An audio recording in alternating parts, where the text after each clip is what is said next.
आज़ादी मिली तब ये तो तय हो चुका था कि भारत एक लोकतांत्रिक देश बनेगा। अब यहाँ की जनता को अपनी सरकार चुनने का पूरा अधिकार मिलेगा, मगर इसे लेकर विदेशों में हंसी हो रही थी। ये काम उतना आसान नहीं था, क्योंकि उस वक्त ना तो देश के पास अपना संविधान था और ना ही करोड़ों लोगों के बीच सफल चुनाव करवाने की कोई सटीक प्रक्रिया। वहीं करीब 250 सालों तक अंग्रेजों का जुर्म सह चुकी भारत की 85% जनता अनपढ़ थी और लोग ऐसे दुर्गम इलाकों में रहते थे जहां जाने का कोई रास्ता तक मौजूद नहीं था। एक बड़ी समस्या थी महिला मतदाताओं का नाम मतदाता सूची में जोड़ना। उस वक्त बहुत सी महिलाओं को अपने नाम बताने में झिझक थी। वो अपने नाम को किसी की बेटी या किसी की पत्नी कहलाना अधिक पसंद करती थी, जिसका परिणाम ये हुआ कि करीब 80 लाख महिलाओं का नाम मतदाता सूची में नहीं लिखा जा सका। चुनाव आयोग का प्रयास था कि हर मतदाता का नाम मतदाता सूची में लिखा जाए। हालांकि कई विकसित कहे जाने वाले देशों में महिलाओं और गरीब मजदूरों को वोटिंग का अधिकार नहीं था। वैसे तो भारत का ये फैसला कई मायनों में काफी अहम था, लेकिन पहली ही बार में करोड़ों वोटर्स से मतदान करवाना और उन्हें मैनुअली यानी हाथों से गिनकर रिजल्ट देना कोई मामूली खेल नहीं था। लेकिन इतनी परेशानियों के बावजूद साल 1952 में कैसे हुआ आजाद भारत का पहला आम चुनाव, जानेंगे इस वीडियो में। भारत के पहले और दुनिया के सबसे बड़े चुनाव की कहानी शुरू होती है 26 नवंबर 1949 के दिन, जब संविधान सभा में डॉक्टर भीमराव अंबेडकर द्वारा लिखे गए भारत के संविधान को अंगीकृत किया जाता है और यह निर्णय लिया जाता है कि भारत में भी अब किसी लोकतांत्रिक देश की तरह ही चुनाव कराए जाएंगे, जिसमें भारत की जनता को खुद अपनी सरकार चुनने का मौका मिलेगा। हालांकि ये कहने में जितना आसान था, करने में उतना ही मुश्किल, क्योंकि भारत की ज्यादातर जनता को ये तक नहीं पता था कि इलेक्शन होते क्या है। देश की 88% जनता पढ़ी लिखी नहीं थी और ये तक वो नहीं जानते थे कि वोट कैसे डालते हैं। ऐसे में पॉलिटिक्स से दूर रहकर चुनाव को बिल्कुल पारदर्शिता से करवाया जाए, उसके लिए एक पावरफुल गवर्नमेंट बॉडी की जरूरत थी। इसलिए 25 जनवरी 1950 के दिन इलेक्शन कमीशन ऑफ इंडिया बनाई गई। 26 जनवरी के दिन देश में संविधान लागू किया गया और डॉक्टर राजेंद्र प्रसाद देश के पहले राष्ट्रपति बने। लेकिन इसी बीच 15 दिसंबर के दिन लौह पुरुष कहे जाने वाले गृह मंत्री सरदार वल्लभ भाई पटेल ने दुनिया को अलविदा कह दिया। अब कांग्रेस पार्टी की पूरी जिम्मेदारी पंडित जवाहरलाल नेहरू के कंधे पर आ गई। कहा जाता है कि भारत की पहली सरकार में पंडित नेहरू की सरदार पटेल और पुरुषोत्तम दास टंडन के साथ काफी बहस होती थी, इसलिए उन्होंने देश के पहले आम चुनाव में कांग्रेस पार्टी के कैंडिडेट को खुद चुनना शुरू किया, ताकि उनके पास वो कार्यकर्ता रहे जो उनकी बात माने।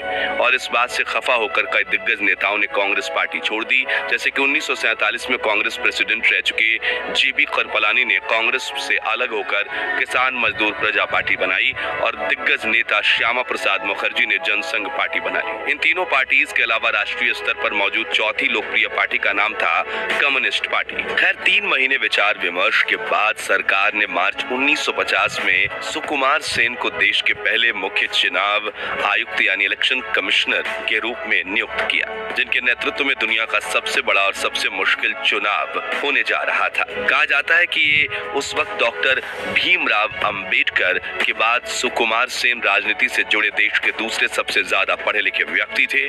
उन्होंने कोलकाता प्रेसिडेंसी कॉलेज और लंदन यूनिवर्सिटी से अपनी पढ़ाई पूरी की थी और महज 22 साल की उम्र में उन्होंने सिविल सर्विसेज ज्वाइन की थी।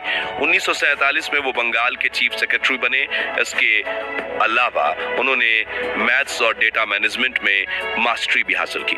ऐसे में चुनाव आयोग के कमान संभालने के लिए उनसे बेहतर कोई व्यक्ति नहीं था, लेकिन गरीबी और असाक्षरता के बीच इतने बड़े देश में सफल चुनाव करवाना बिल्कुल भी आसान नहीं था।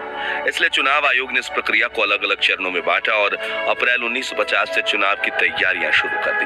वहीं भारत सरकार ने यूनिवर्स एडल्ट फ्रेंचाइजी के आधार पर आम चुनाव करवाने का फैसला लिया, यानी 21 साल और उससे अधिक उम्र वाले सभी नागरिकों को वोटिंग के अधिकार थे, जबकि तब कई विकसित कहे जाने वाले देशों में महिलाओं और गरीब मजदूरों को वोटिंग का अधिकार नहीं था। वैसे तो भारत का ये फैसला कई मायनों में काफी अहम था, लेकिन पहली बार में करोड़ों वोटर्स से मतदान करवाना, उनके लिए मैनुअली गिनकर रिजल्ट देना कोई मामूली बात नहीं थी।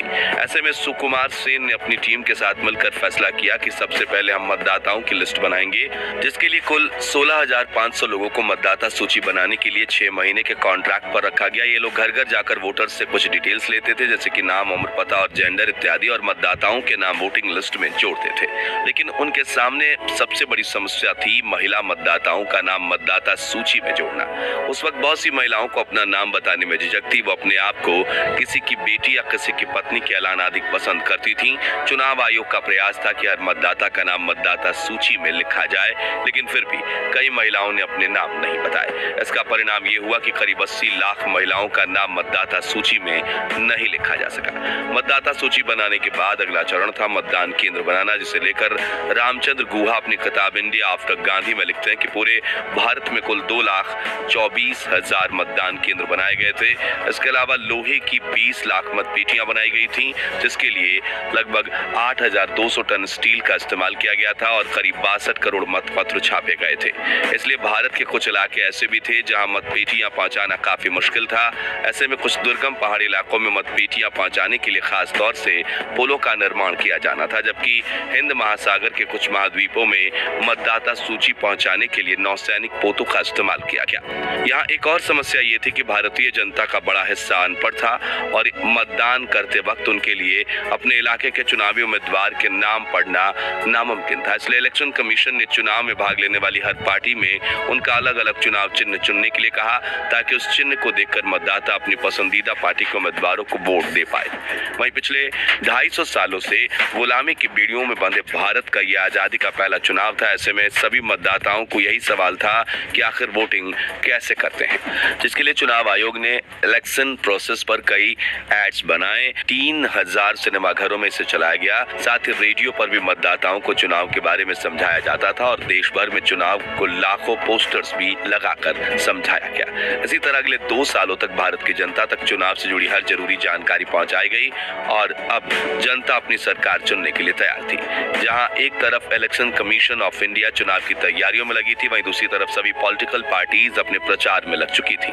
हर तरफ सभाएं आयोजित की जा रही थी, रैलियां निकाली जा रही थी और भाषण दिए जा रहे थे। इसी तरह समग्र भारत में इतना रोमांचक माहौल बन गया कि पहली बार चुनाव देख रही जनता के लिए किसी त्योहार से कम नहीं था। उस वक्त 14 राष्ट्रीय पार्टियों ने 40 क्षेत्रीय पार्टियों ने चुनाव में हिस्सा लिया, जिसमें से कांग्रेस, सोशलिस्ट पार्टी, भारतीय जनसंघ और कम्युनिस्ट पार्टी चुनाव में भाग लेने वाली सबसे दिग्गज पार्टियां थी।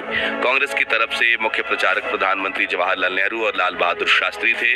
वहीं सोशलिस्ट पार्टी के प्रमुख चेहरों में राम मनोहर लोहिया, जयप्रकाश नारायण का नाम शुमार था, जबकि जनसंघ का नेतृत्व श्यामा प्रसाद मुखर्जी कर रहे थे। 1 अक्टूबर 1952 के दिन पंडित नेहरू का पहला चुनाव प्रचार अभियान शुरू हुआ और अगले 9 महीने में जवाहरलाल नेहरू ने देश के कोने कोने में चुनाव प्रचार किया, जिसमें उन्होंने 25,000 मील की दूरी तय की, जिसमें 18,000 मील का सफर हवाई रास्ते से, 5200 मील का कारों से और 1600 मील रेल और यहाँ तक कि 90 मील रास्ता उन्होंने नाव में बैठकर भी तय किया। नेहरू का पहला चुनावी भाषण पंजाब के लुधियाना में हुआ था। इसमें उन्होंने सांप्रदायिक दलों पर हमला बोलते हुए कहा कि वे लोग हिंदू, सिख और संस्कृति के नाम पर सांप्रदायिकता को बढ़ावा दे रहे हैं, जैसा एक जमाने में मुस्लिम लीग ने किया था।